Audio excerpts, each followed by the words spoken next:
Bon, ça va faire un moment que je connais la chaîne dont je vais vous parler et que je ne sais pas vraiment comment l'aborder, mais là je pense que j'ai trouvé un angle d'attaque intéressant. Vous l'avez compris, aujourd'hui je n'ai pas ma voix habituelle, je ne vais pas me perdre en mièvrerie parce qu'on s'attaque à un gros morceau. Aujourd'hui on va parler de la chaîne d'Arcade, une chaîne basée sur le narrative design et les scripts dans les jeux vidéo. Bienvenue à toutes et à tous dans un nouveau T'en penses quoi?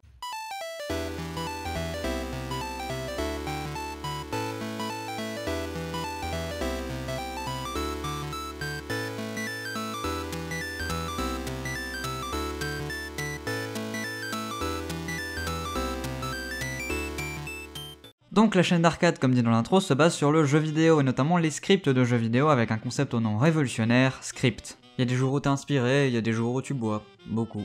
Script est donc une émission écrite par Arcade et secondée par Gavroche. Gavroche c'est un peu le clown de l'émission, le gars qui lui sert à faire ses vannes, mais on y reviendra plus tard. Dans chaque script, Arcade va donc nous raconter un jeu en nous expliquant un peu ses mécaniques, ses personnages et surtout son scénario. Et comme un scénario de jeu vidéo, c'est pas un truc simple à résumer, chaque script est donc divisé en plusieurs parties. On passe par exemple de 4 pour Sonic Adventure à 9 putain de 9 pour Professor Layton versus Phoenix Wright et Saturni. Mais bon, quand même, faire 9 vidéos en un an, on peut dire que le gars se fout pas trop. Donc dans chacune de ces parties, on va avancer un peu dans l'histoire selon un découpage plus ou moins logique pour éviter que les épisodes ne soient trop longs ou trop courts. Ça peut par exemple être l'évolution du héros, la fin du chapitre du jeu ou encore un changement d'ambiance.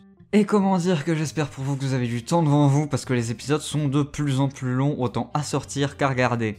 Et donc à la fin nous avons une conclusion sur le jeu, ce qu'Arcade a ressenti et ce qu'il apporte comme point positif ou négatif au niveau du scénario, les incohérences, les personnages, tout y passe, mais surtout en plus de tout ça, il y a un élément qui fait le script d'une série que l'on regarde sans lâcher prise, l'humour. Alors on va me dire que oui, l'humour c'est quelque chose de basique, tout le monde ou presque en fait sur YouTube, mais l'humour il faut savoir le doser, le gérer, surtout quand on souhaite raconter une histoire, on ne peut pas tout mettre n'importe comment, et c'est sans compter sur le brio d'Arcade et de Gavroche. Les blagues, même si des fois un peu douteuses, sont toujours très bien amenées et réfléchies, et elles ne servent pas juste à faire rire, mais permettent aussi de faire respirer le spectateur. Alors je vous le dis tout de suite, on n'est pas en présence d'un Karim Debache, niveau humour c'est souvent du circonstanciel et les vannes ne sont pas très fines et même si certaines ont du mal à passer après plusieurs visionnages. Racisme, homophobie, blague pédophile, je continue ?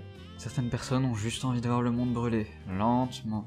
Et c'est là qu'on remarque toute la complicité du duo Arcade-Gavroche, ils se renvoient sans cesse à la balle, et même si on sent qu'à certains moments leurs personnages rentrent dans des archétypes, ils n'y restent jamais bien longtemps, et voire ils inversent les rôles pour rendre la situation la plus absurde possible. Et c'est bien là l'élément le plus important, c'est du comique absurde avec un grand A, il ne faut pas s'attendre à des jeux de mots très fins ou recherchés, parce que s'ils étaient des personnes fines ou cherchées, ça se saurait depuis longtemps, et ils ne parleraient pas de jeux vidéo qui, comme tout le monde le sait, n'est ni un art ni quoi que ce soit ayant un réel intérêt. Je suis le passage tous les vidéastes que je connais qui parlent de ce sujet, gros cœur. Pour revenir à l'humour, le point important est la raison de pourquoi les vannes sont fréquentes dans des émissions un minimum culturelles est simple, l'humour sert à laisser le temps au cerveau pour se reposer. Et ça c'est quelque chose d'extrêmement important, c'est la raison de pourquoi les professeurs d'université ou de fac laissent des pauses toutes les heures et la raison de pourquoi les émissions un minimum réfléchies ajoutent de l'humour au schmilblick, ça permet au cerveau d'éviter de surchauffer. Et c'est encore plus simple avec un autre personnage ou une autre personne pour le seconder, moi je n'ai ni amis ni imagination donc je fais ça avec des gens que je trouve au pif sur internet sur lesquels j'ai des trucs à dire. Et j'aurai encore une montagne de choses à dire sur Script, mais pour que cette émission reste une émission courte et qui je l'espère restera aussi régulière, on va passer maintenant à son deuxième concept, les réflexions stupides. Alors les réflexions stupides, qu'est-ce que c'est? Les réflexions stupides, c'est une autre émission lancée par Arcade, qui parle de jeux vidéo, et qui parle notamment dans le seul épisode sorti jusqu'à présent de la narration dans le jeu vidéo. Et le pire, c'est que c'est sérieux, et bien foutu, et intéressant, sans avoir besoin de mettre la blinde d'humour. Parce que le montage est très bien foutu, les différents changements de décor d'Arcade permettent de garder le spectateur attentif, parce que le caméo d'Olbus est bien placé, bref, parce que la vidéo est bien gérée. Après, pour être honnête, j'aurais bien du mal à vous en dire plus, il n'y a qu'un seul épisode de sortie à l'heure actuelle, et donc j'aurais du mal à vous sortir une idée globale du concept, mais est-ce qu'on en a vraiment besoin? Et maintenant, on va passer à la conclusion, alors je vais pas vous mentir, je ne suis pas objectif, comme si je l'ai été un jour, ni même méchant. Faudrait que j'essaye une fois, je pourrais enfin me faire masse vue. Mais là j'ai beau tout essayer, je ne peux pas. Je peux pas ressentir quoi que ce soit de négatif par rapport à cette chaîne. C'est peut-être parce que je connais Arcade en dehors de sa chaîne que j'ai logé chez lui pour aller à Japan Expo. Les fanfics, c'est non. Ou seulement en privé sur Twitter. Mais je ne peux pas vous dire de mal sur cette chaîne. Tout ce que j'ai dit qui était un minimum négatif était d'un simple trash talk qui s'est installé entre lui et moi. Ses vidéos sont bien, sincèrement, et je dis pas ça parce qu'il m'a payé. Et je trouve ça triste qu'à l'heure actuelle il soit encore sous la barre des 1000 abonnés alors qu'il en mérite réellement plus. Pour tout vous dire et rien vous cacher, je suis jaloux. Jaloux de la qualité de ses vidéos, jaloux de la relation qu'il entretient avec sa communauté, jaloux de la façon dont il traite ses sujets. Vous allez me dire qu'il se peut que ce soit dû au syndrome de l'imposteur, c'est sans doute vrai, mais voilà, je pense que c'est l'une des chaînes que j'apprécie le plus sur le YouTube français. Si vous n'êtes pas encore abonné à sa chaîne, allez-y, foncez. Alors oui, les vidéos sont un peu longues, mais en quoi c'est un réel souci? Prenez une soirée de libre, posez-vous tranquillement et profitez.